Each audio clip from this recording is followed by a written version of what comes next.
बचपन से हम छिया अपराधी करबो छोड़ी गे तोर से शादी।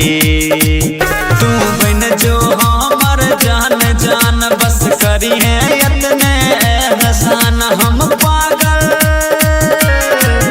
हम पागल दीवाना भेल छियौ अब लागै नहीं छौ मन मन छियै डन डन के बोलतै ठन कौन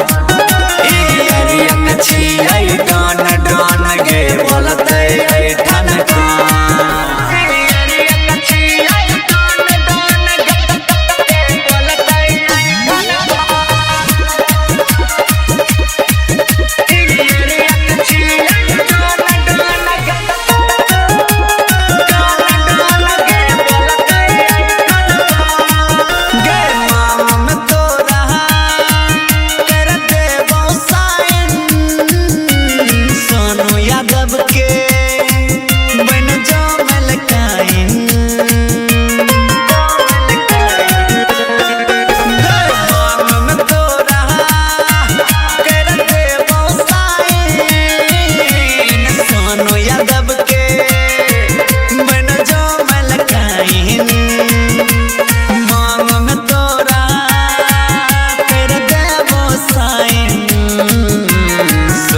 यादव के